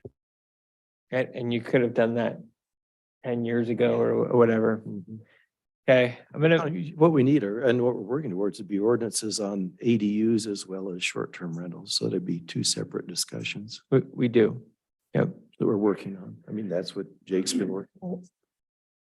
ADUs doesn't necessarily is not the same definition. I mean, to me, it's different than room. Like separate ordinance. Yeah, Yeah. room rentals, And an ADU is a physical structure. sure. And then short-term rental, nightly rental, single room occupancy rental, all those are the usage. So use versus physical structure a little bit there. Both require or need regulation. Yeah. Okay, the next one, recommendation I have is ADUs are allowed in all single family.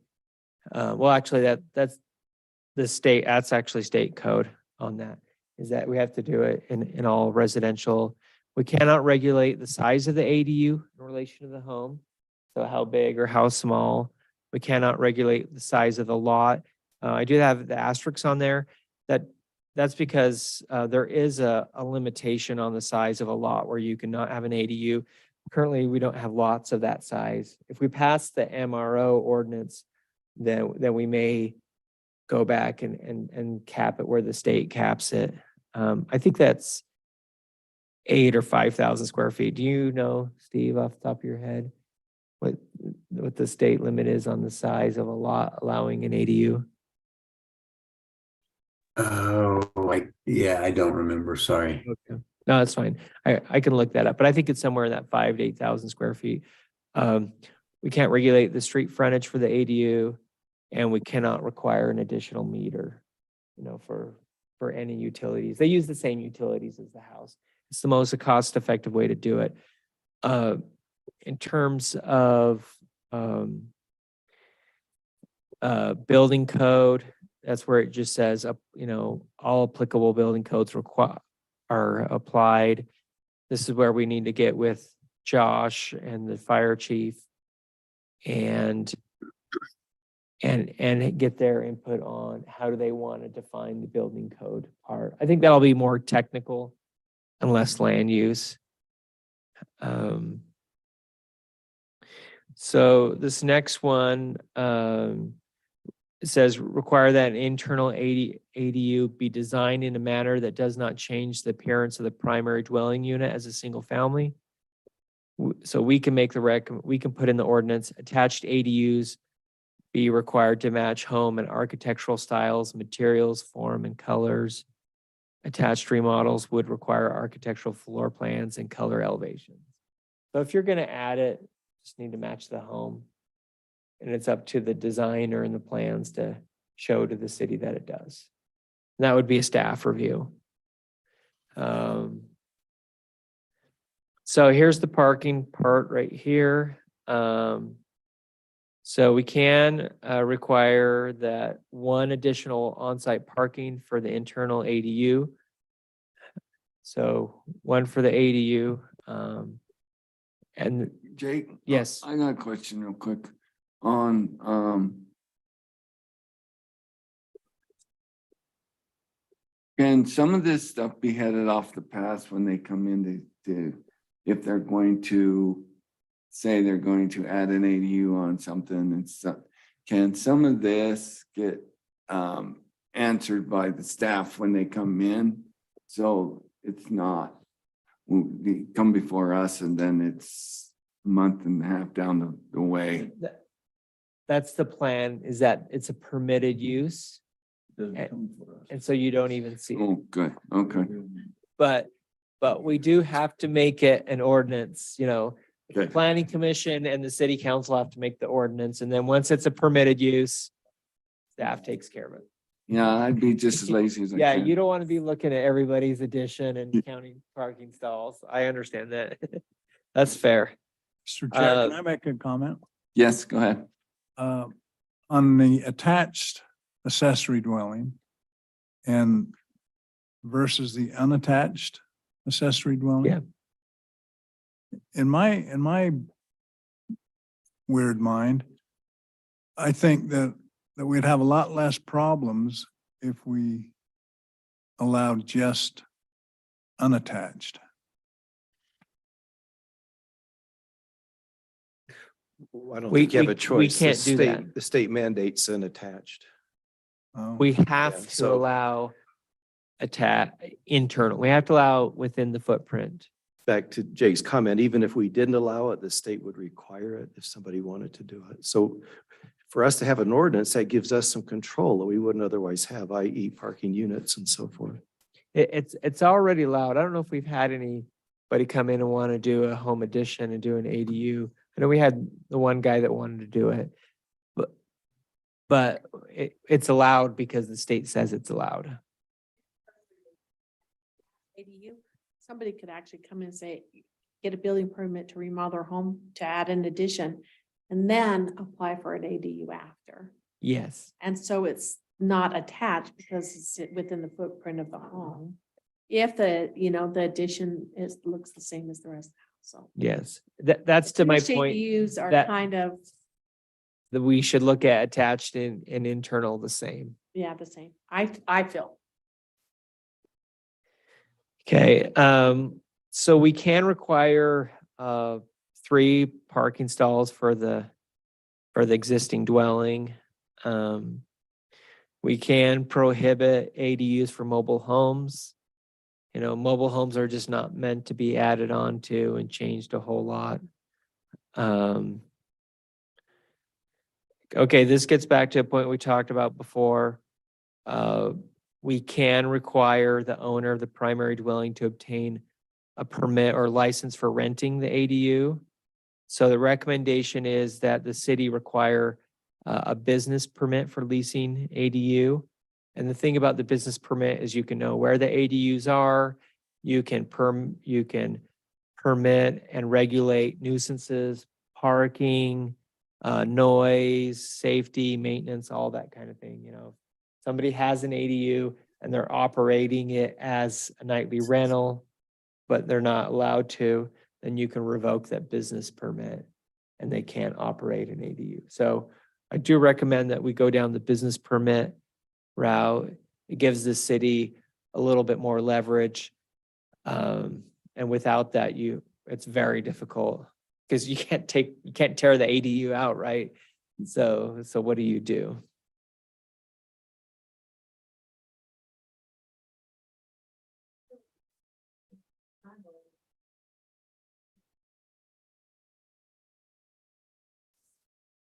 Pushed it the wrong way. I had mine on and then turned it off. Isn't that funny? Anyway, so on our utilities, we did a count of how many landlord accounts there are. And there's a 250.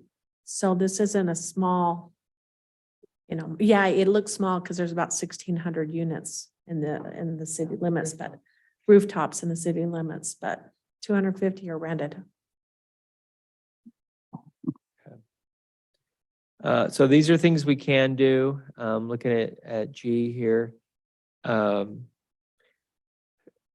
So it says you can prohibit the ADU if it's on a septic tank.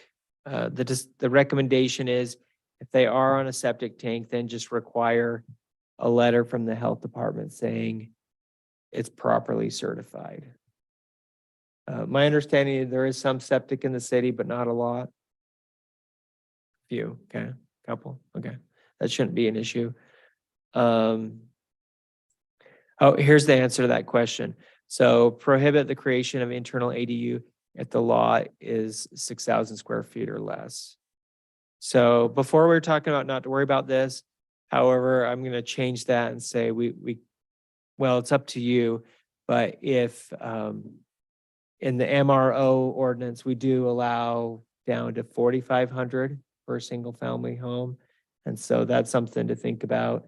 is do we stick with the state minimum that any home smaller than 6,000 square feet not have ADUs, or do you go down smaller? A safe thing is to draw it at the 6,000. As we kind of see how that goes. State level is 6. Yeah. Yeah, probably makes sense. Okay, so the next one is short-term rentals.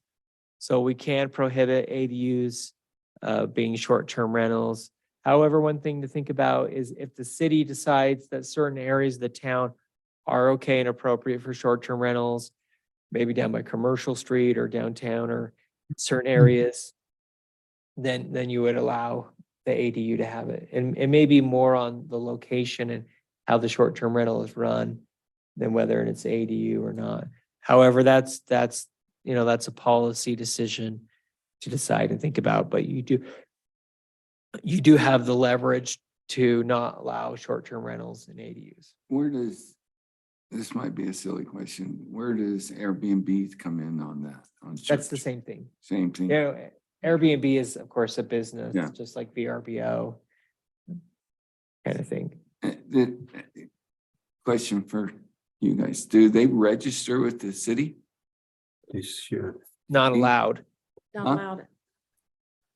The, In the city? Oh, okay. Steve has a comment. Dave? well, I mean, obviously they're operating a business, so don't they still have to get a business license? Right now, Steve, we don't regulate it, so we don't have anything in code to license.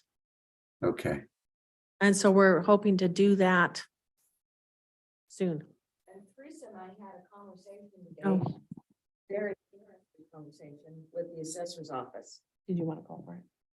I'll let Denise go. We had a good conversation. We went down to the assessor's office and another reason why we need to regulate and have them apply for a business license is if somebody's having an Airbnb and they're not living in that home, they have a second residence, say they live in Mountain Green and they rent their home in Morgan. They don't qualify for that 55% deduction on property taxes on their home in Morgan. So we are missing some revenue in property taxes by not tracking those Airbnbs. Hence the need for the ordinance. Yeah, so it's, what she was saying over there is that it's considered an apartment or long-term rental if it's 183 consecutive days. Anything under that is considered a short-term rental and or an Airbnb that are now a secondary residence, not a primary with the reduction. So, and that's, they're finding, On those in the county. Oh, great. Do you, good. Denise, do you and Teresa have any feel for maybe the activity that we have with short-term rentals in the city? We just, and again, we don't regulate it, so we don't know officially, but Just go to airbnb.com and take a look. Matt? it's at Morgan Yes. City, huh? there is quite a few. We get some maybe immediate sales tax each month. Where from going? Airbnbs in Uh-huh. the state, and it's broken down into counties. So I had them look up Morgan County and they have only tracked one so far. But how many did Stacy say they have? Wasn't it like 50 that they've tracked so far They know that are about. Airbnbs in Morgan Yeah. that are advertising? Winter at Snow Basin, riding up on the lift. I talked to some people from Seattle, how's it going? Where are you staying? Morgan City. Yeah. Oh, what are you staying in? Airbnb house. I was like, okay. Did you kick them out? So I just nodded my head. How's it going? Yeah. Beautiful town. It's. Yeah. It's been a while since I've looked, but it used to be on the sales tax report. There's a section on there for Airbnb, and we get sales tax every month from Airbnb through the state. Oh, If they're registered with the state.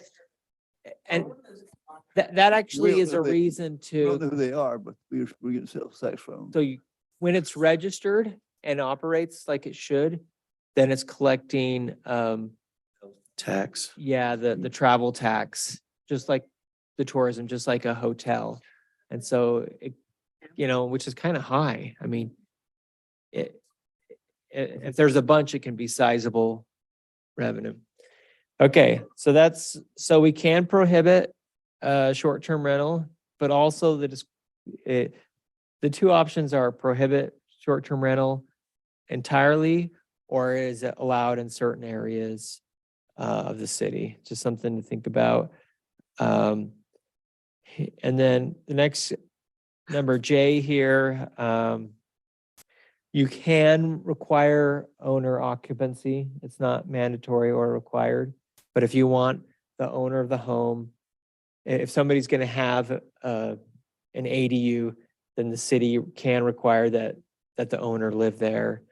Another city I know, they had an exception for service, military, religious, things like that, like a 2 or 3 year window is what they had. So that's something to think about. But you can require that owner occupancy.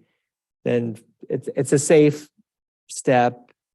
For every tenant, you have a landlord. It's a unique situation. So you can hold liens against properties, if they're not complying. And then this last one here, a municipality issues on or after October 21 a permit or license to an owner of an ADU, may record it at the recorder. So if you want it to be on the records that it has an ADU, then that could be recorded. Maybe that's something to talk with Morgan County Recorder's Office about that and see what their thoughts are. Is it easy to do? What's the case of that? How it may be nice is because if the city wants to just someone wants to verify that this person's renting out an ADU correctly, or they have a legal ADU, then they can look at the recorder's office and see, that it does have it. In the future, it could be nice if someone's getting a loan or refinance. ADUs don't show up as rental income unless it's already been going on for 6 months or a year. If a developer's going to build apartments, they get a loan based off of that future income. But home mortgages don't work the same way. If you were going to get a home off of a future ADU using that as income, which, new homeowners may need, they can't do that. But I could see if it were recorded on the property as an official ADU, then that could be beneficial there.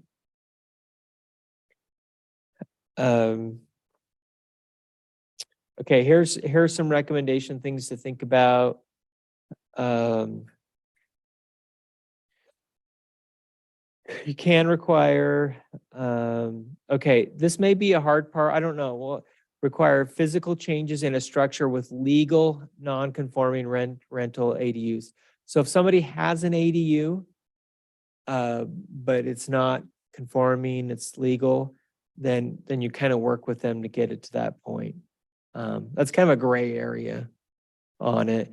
But you can require, of course, smoke detector, the circuit, street addressing, which I highly recommend, so that there would be, let's just say the address was 27, whatever street, then you would have a 27B. And so emergency services knew that there's an ADU there around the corner, basement, garage, whatever. So the next items are electrical, plumbing, guardrails, just basic codes on those kind of things. Okay. The garage, if it's changed and converted into a properly, dwelling unit, can be an ADU. Kind of talked about the design and architectural requirements. So you just want it to be consistent. I don't know that we have any homes are there homes in the historic overlay? Probably a few. So we could say if somebody's adding on in the historic overlay, then they also the ADU have to be historic. For setbacks, because we're just looking at the building, then the setbacks would be the same. So we don't need to change the setbacks. If we, in the future, if you look at detached ADUs, then that would be a separate setback. So for building heights, the recommendation is that the ADU height be the same as the building because it's going to be part of the building. Okay.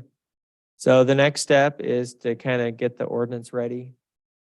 And I think we're at a point we could do that in July, have that ready for review. I don't think you'd want to approve it in July, but just to go through that.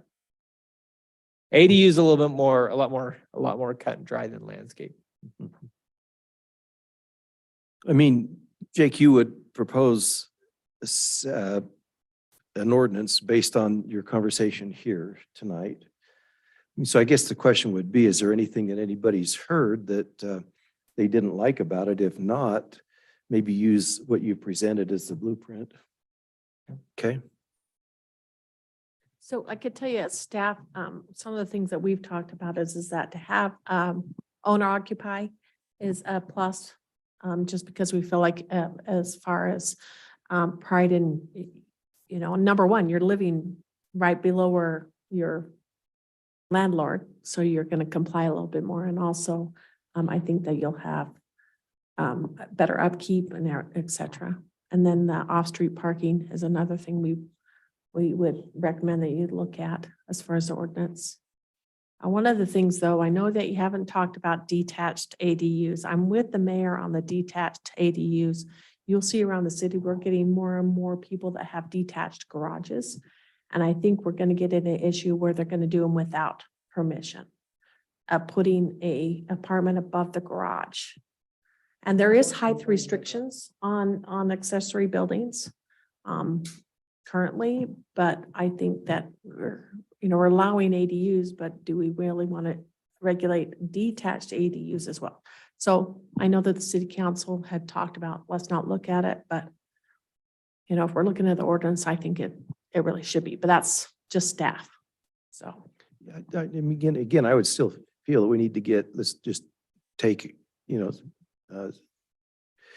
bite of the elephant one at a time, one small bite at a time. Let's get the one in place. And if detached or an issue, we need to address it for sure. But again, my argument is we've been going a year and a half, maybe 2 years, trying to line up with the state, and we're still working on it. Let's not complicate it any more than it maybe already is. We've had quite a few people have asked about putting apartments above their garage, A detached garage. detached garage. And I've had pro. I can tell you one. That means that they didn't show their full building permit, the building plans, because their building plan would have to show, restroom, kitchen, stairs. Well, all of I had a that. feeling one that we know of just didn't even do a permit and just converted it anyway. Oh, it was an existing one. It was an existing ADU and Yeah. it was an existing detached garage and they still converted the loft So it's, without a permit. it's not permitted. But that's what we're saying, you don't regulate it. But we have but quite a they're few still gonna people. do it. Yeah, I would suggest again, maybe that's right after this, we look at the detached if it's an issue. Is it a big thing to add that detached? Is it a whole nother animal or not? In some ways it kind of is, not entirely, but what's addition is the setbacks, because those are different, the height. You have to recognize, you have to do the internal no matter what. So you add the detached and now you can do 2. And so you could add additional parking. I mean, you could basically be requiring 5 stalls. But if someone has a 2-car garage and 2-car driveway and something on the side, that's not that hard to meet. Architecturally, you could make it match. I mean, it's not too difficult. I could put it in a different color and say, if you did detached, here are some additional things to consider. Yeah, and that is just a staff Well- recommendation. It's not the city council or planning commission. So I'm just, Well, one thing about the detached is it could be however the city wants. With the internal, we have to follow the state requirements and code. The detached is open season. You know, back to your apartments over the garage, I'm not sure an ordinance would have made any difference. I'll bet they'd still do what they wanted to do. Generally. Well, and that comes down to the enforcement issue, which is, that's a whole nother can of worms as well. Discussion for another night. Yeah, on a lot of our ordinances. May I ask a question? You may. Steve, if we adopt a new ordinance concerning this, but how do I want to word this? Those that are at this time doing this type of activity, they're not necessarily grandfathered into it if we adopt a new ordinance. I mean, they would have to comply with the new ordinance. Is that correct? Correct. Yes, you are right. Jason has something. Jason, go ahead. Yeah, just for some context, on the real estate side of things, the ADU is very prevalent. I've seen several examples of new construction where part of the sale pitch is to complete the basement with a walkout and a kitchen so that the primary residents can afford the unit by renting out the basement. So I'm aware of several properties in the city being built to accommodate that. And so it's definitely, even, the state's doing their thing to accommodate density, and the residents are doing what they can to accommodate affordability with rates and the market and things like that. So it's a very real thing that we're seeing very active in new construction.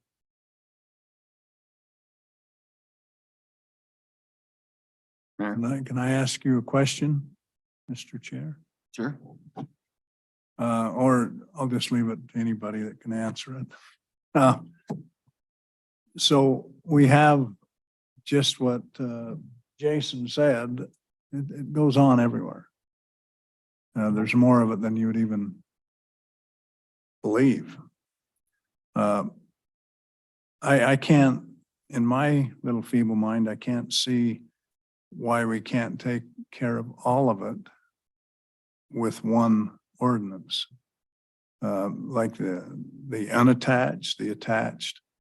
We kind of write the requirements, and I can't see where that would be, why we'd have to necessarily wait while we do one and get used to it, because it's all abused. I mean, it's all, there's all kinds of rent going on.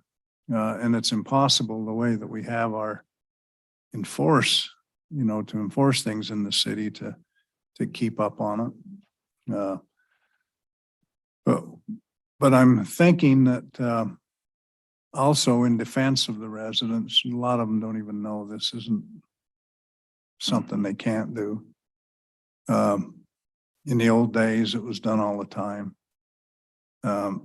So I would like to defend that a lot of them are doing it not knowing that they're breaking an ordinance, or because things change all the time. I gave the wrong answer to somebody that asked me if they could put a door out the back of their house. And I said, I think so, but I'll ask.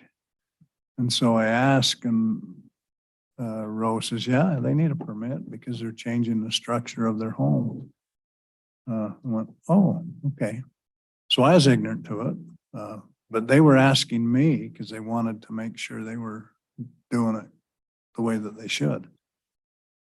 So those kinds of things go on, but I think we have a tendency to carry on too long. Pretty soon the state's going to tell us we'll have to have, you're going to have, they're mandating that you got to allow unattached dwellings. And then we're gonna be under their rule book. Where right now we can get under sort of how we want to put a handle on it. This is kind of a case, it's not a problem until it's a problem. It sounds like it'll be individual kind of thing. So, yeah, I see where you're coming from there. Ray, you got some? My response to that is, I would, my suggestion is to go ahead and proceed and put together this ADU in ordinance form. And I think we ought to proceed with the external and the nightly rental thing. We need to proceed with them as soon as possible. I don't think we need to wait to see how it works out. I think there's enough difference in the wording. But let's go ahead and proceed. My vote is proceed with the current wording you have there, Jake. But then bring back to us and let's start on the external one. I think there's enough differences that the code ordinance ought to be different, a different ordinance. I think we're ready to proceed with that one. But And also proceed with the nightly rental piece. the short-term rental is a little bit different of Yes, a. there need to be a separate ordinance, but I think we need to proceed with it though. I recommend we have a joint discussion with the council on the short-term rental because part of it may be, Yeah. I think there's a wide range of opinion. And also there's discussion where and how it's allowed. And that could, I think that would follow shortly after. If you see what I mean, Yeah, it's a yeah, little bit that more makes sense. of a use, okay? You mind if we have, Aaron and Wes and Jason weigh in? Are we also in agreement that we add the detached part, knowing that it could be pulled out? It's not terribly different. Yeah, and I think like all of these things, we're looking at these things 20 years down the road, put these things in place because in 20 years, we don't know what this little city's going to look like, but we want to have some regulations over it. But yeah, I think that's a good direction with what everybody's been saying. The way I understood what Ray said and what Dave said, and correct me if I misunderstood, was that we go ahead with the ordinance as you presented it tonight, because that's almost ready. That's quick. We can do it. We've been talking about it for a while. And then we immediately continue and work on the other things. And that's what I would advocate, because I think if we try to add different pieces now, it could slow the process down. Let's just finish what we've got, but keep moving forward with the other pieces that need to be done. I agree. You're saying I mean, wait on the external. well, Yes and no. I mean, Ray was saying that he felt like it needed to be separate. Does it need to be a separate ordinance or does it need to be part? It would be part of it. An external ADU would be part of the ADU ordinance. We just add it to them already. yeah, could it be added after the original adoption of the Yeah, internal? yes, it could be now or later. Right. I think, That's what I'm Okay, thinking, add it okay, later. okay. Let's finish what we're ready to finish. again, I'll go, Okay. I go back, Hey, I go back to council meetings, and Ray, you may have even been the mayor at the time, when we said the urgency is to comply with the state requirements. The detached didn't have state requirements, hence let's concentrate on this. And again, I would suggest, as you say there, Aaron, that we get that adopted and then add to it immediately after. Because again, where the state isn't mandating, there's going to be a whole variety of discussion on that one. A lot of different directions we could go. And I think some homework on Jake's part, what do other cities do? What do other towns do? And what would fit Morgan? Well, even with the attached, the state mandates certain Mhm. criteria, but still the city has some ability to have some leeway on what we would require as well. So, correct? yeah. Well, the detached, we can do whatever we want. No, but I'm talking about attached. I Yeah, mean, yes, there is some The leeway. the state has some criteria, but we could, okay. Yeah, the attached is going to allow us to regulate where we haven't been doing it before. And if I'm, so it sounds like the consensus is we do attached ADUs, internal ADUs, finish it up, adopt, and then do an amendment for detached. Correct? Is that the consensus?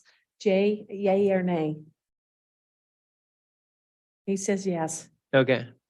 That And sounds then good. if I'm correct, and correct me if I'm wrong, Jake, is that short-term rentals is a whole different thing. And that's we've looked at multiple, like South Weaver has short-term rentals. Midway has one, Mill Creek has one, who else? Garden City has one where it's a whole chapter and ordinance on short-term rentals. Yes, And so that's separate from ADUs. It's a whole. Right, it's just as But it Jake is said, something it's that's- that how the definitely has property is to- used rather than the Yes. property itself. and that, I think that's a entirely different discussion, but also understand where do you want to land on that, you know? Well, I'm with Aaron on get this thing done, because we can set and think and add and do everything, but if we get it in place and then put amendments like she was talking, I think that's a good direction. Okay, I can proceed with that. For the record, I really like what you've put together here, and I like every single recommendation you made. So I think you're good to go forward that way. We'll do that. What else you got, Jacob? I think that's it. That's it? It's not even 9 o'clock. Holy cow. Yeah. Okay, if we don't have anything else tonight, let's adjourn this meeting.